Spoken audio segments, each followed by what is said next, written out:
Selamat siang semuanya. Terima kasih atas waktu dan kesempatan yang saya peroleh di sini. Saya akan mempresentasikan hasil proposal yang sudah saya kerjakan untuk memenuhi tugas ujian. Sebelum itu, saya akan memperkenalkan nama lengkap saya Didi Marnenotek, Fakultas Keguruan dan Ilmu Pendidikan, Program Studi Pendidikan Sosiologi.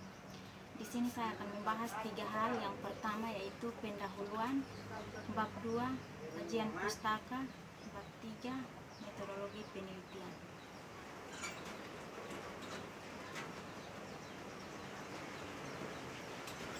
Bab 1 pendahuluan, bagian A, latar belakang masalah.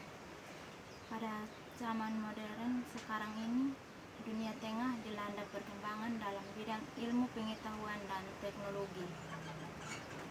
Seiring dengan kemajuannya perkembangan teknologi internet, game online sendiri tidak pernah lepas dari perkembangan teknologi komputer dan jaringan komputer itu sendiri.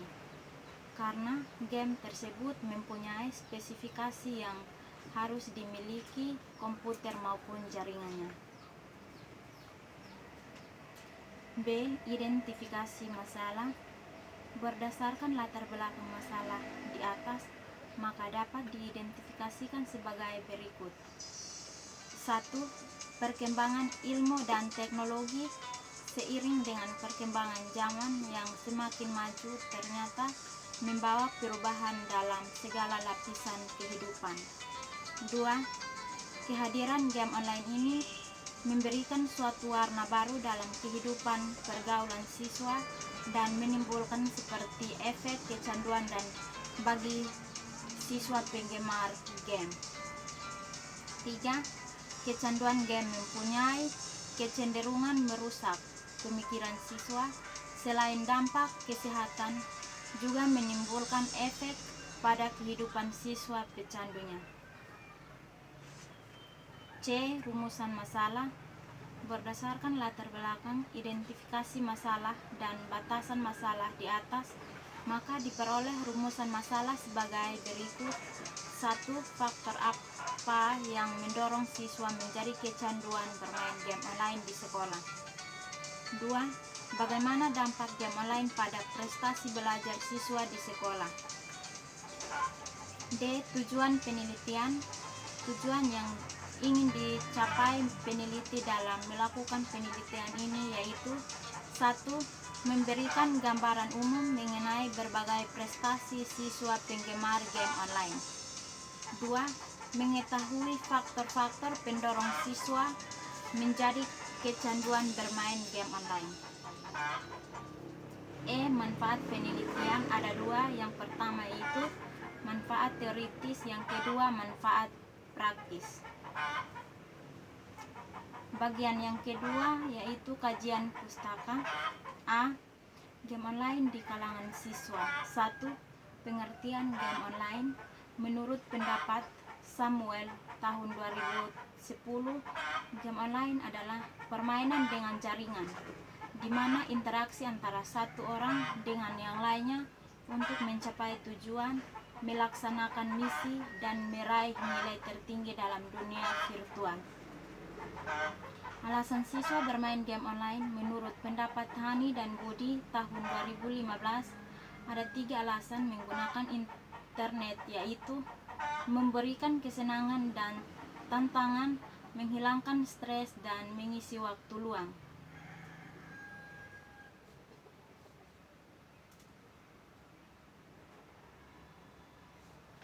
B. Dampak bermain game online bagi siswa. Game online selalu diyakini memberikan pengaruh negatif pada para pemainnya. Hal ini terutama karena sebagian besar game yang adiktif dan biasanya tentang kekerasan, pertempuran, dan berkelahi. Jadi dapat disimpulkan bahwa terdapat dampak positif dan negatif bermain game online. Yang pertama yaitu dampak positif. Contoh seperti meningkatkan kemampuan membuat analisa, keputusan yang cepat, dan berpikir secara mendalam. Dan berdampak negatif. Contohnya seperti konsentrasi belajar terganggu karena pikiran siswa cenderung mengarah pada permainan yang ada di dalam game online. C. Tingkatan pemain game online. Game online merupakan sebuah tren hobi baru bagi kalangan muda dan dewasa pada zaman modern saat ini. Permainan game maupun game online banyak disukai oleh semua kalangan, baik anak-anak, remaja maupun dewasa. Game itu sendiri tidak akan pernah habis dimakan waktu. Selalu ada muncul teknologi untuk memperbarui tren game itu sendiri, baik jenis game maupun update game baru. Menurut Hananto, tahun 2010, pemain game usia remaja, siswa SMA dan SMP umumnya masuk dalam kategori aksivers.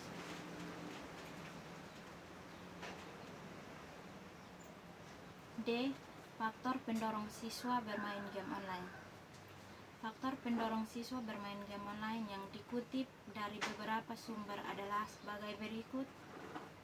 Faktor yang pertama, faktor pendorong siswa bermain game online yang dikutip dari beberapa sumber adalah sebagai berikut. A. Nilai pengalaman. B. Nilai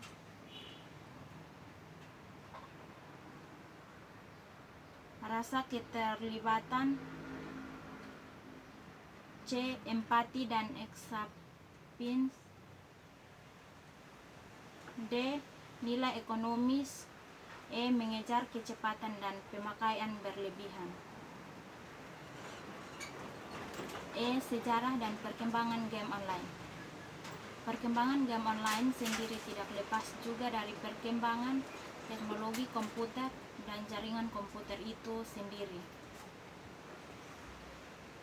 Menurut Freeman, tahun 2008, mengemukakan bermain game online adalah jenis permainan komputer yang memanfaatkan jaringan komputer. 1. Hasil belajar. Hasil belajar adalah suatu kegiatan berproses untuk menambah pengetahuan, keterampilan belajar yang baik dapat menciptakan sebuah prestasi. Hasil belajar agar menghasilkan sebuah prestasi. Hasil belajar, hendaknya siswa mengetahui aspek-aspek belajar. Yang pertama, pengertian hasil belajar. Menurut tim tahun 2007, prestasi hasil belajar adalah kemampuan yang dimiliki siswa setelah siswa menerima pengalaman belajarnya. 2. Klasifikasi hasil belajar. Sistem pendidikan nasional dan rumusan tujuan pendidikan, baik tujuan kurikuler maupun tujuan instruksional pada umumnya, menggunakan klasifikasi hasil belajar Bloom, yang secara garis besar membaginya menjadi 3 ranah: ranah kognitif, afektif, dan psikomotoris. Nah, yang pertama, ranah kognitif. Ranah kognitif terdapat 6 aspek, yaitu pengetahuan, pemahaman, aplikasi, analisis, sintesis, evaluasi. B. Ranah afektif. Ranah afektif ini terdiri dari 5 aspek, yaitu penerimaan, jawaban atau reaksi, penilaian, organisasi, dan internalisasi. C. Ranah psikomotoris. Ranah psikomotoris ini terdiri dari 6 aspek, yaitu gerakan refleks, keterampilan gerakan dasar, kemampuan perseptual, keharmonisan atau ketepatan, gerakan keterampilan kompleks, dan gerakan ekspresif dan interpretatif. Bab 3. Metodologi penelitian. A. Metode penelitian. Metode penelitian merupakan salah satu faktor yang cukup penting dalam melakukan suatu penelitian, karena pada dasarnya metode penelitian merupakan cara ilmiah untuk mendapatkan data dengan tujuan dan kegunaan tertentu. Menurut Ari Kunto tahun 1998, penelitian kualitatif dimaksudkan untuk mengumpulkan informasi mengenai status suatu gejala yang ada, yaitu keadaan gejala menurut apa adanya pada saat penelitian itu dilakukan.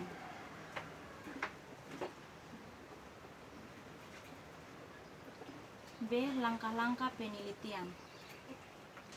Dalam tahap ini, agar pelaksanaan terarah dan sistematis, maka disusun tahapan-tahapan penelitian. Menurut Moleong tahun 2007, ada 4 tahapan dalam melaksanakan penelitian, yaitu sebagai berikut. 1. Tahap pra-lapangan. Penelitian mengadakan survei pendahuluan, yakni dengan mencari subjek sebagai narasumber. Selama proses survei ini, peneliti melakukan penjajakan lapangan terhadap latar penelitian, mencari data dan informasi tentang dampak game online. 2. Tahap pekerjaan lapangan. Dalam hal ini, peneliti memasuki dan memahami latar penelitian dalam rangka pengumpulan data.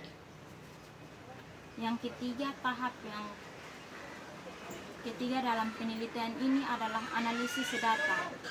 Peneliti dalam tahapan ini melakukan serangkaian proses analisis data kualitatif sampai pada interpretasi data-data yang telah diperoleh sebelumnya. C. Subjek penelitian.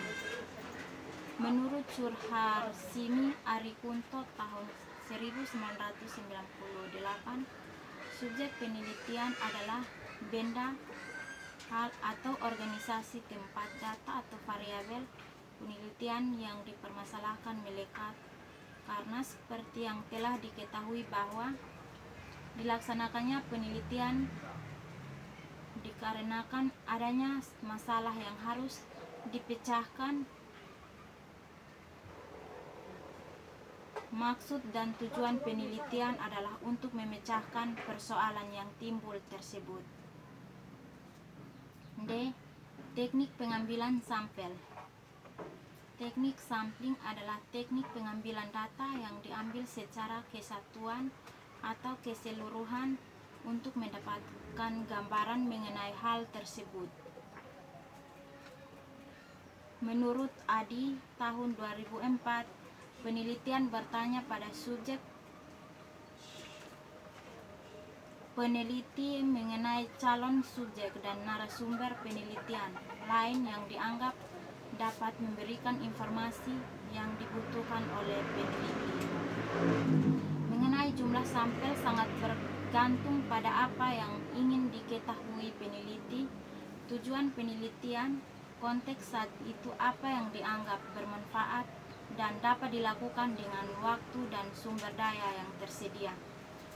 Oleh karena itu, penelitian tentang dampak game online terhadap prestasi siswa menggunakan teknik pendekatan accidental sampling, di mana sampel dipilih berdasarkan orang-orang yang berada dalam peristiwa tersebut.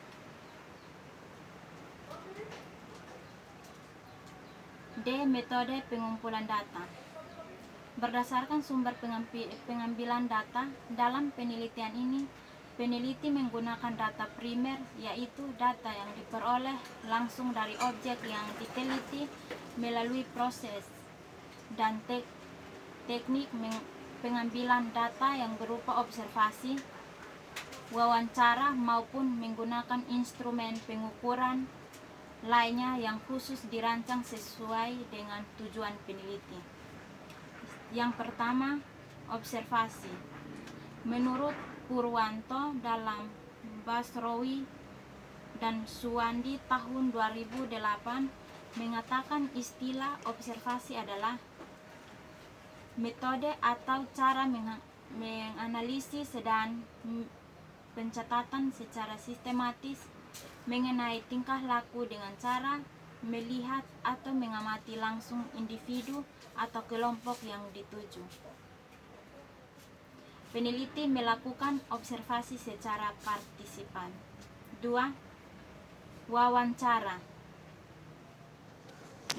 Di samping observasi lapangan, peneliti juga menggunakan metode wawancara untuk pengumpulan data. Menurut Adi, tahun 2004, wawancara merupakan metode pengumpulan data dengan jalan komunikasi, yaitu melalui hubungan pribadi antara peneliti dengan sumber data. F. Uji keabsahan data. Metode analisis data yang digunakan harus sesuai dengan karakteristik dari penelitian kualitatif, yaitu analisis data secara induktif. Uji keabsahan data digunakan untuk memastikan kebenaran dari data yang diperoleh. Yang terakhir, G. Metode analisis data. Analisis data dilakukan pada saat mengumpulkan data dan setelah pengumpulan data. Metode analisis yang digunakan dalam penelitian ini adalah 52 menggunakan metode analisis kualitatif, yaitu metode yang bertujuan untuk memberikan gambaran menyeluruh mengenai subjek yang diteliti dan tidak dimaksudkan untuk menguji hipotesis.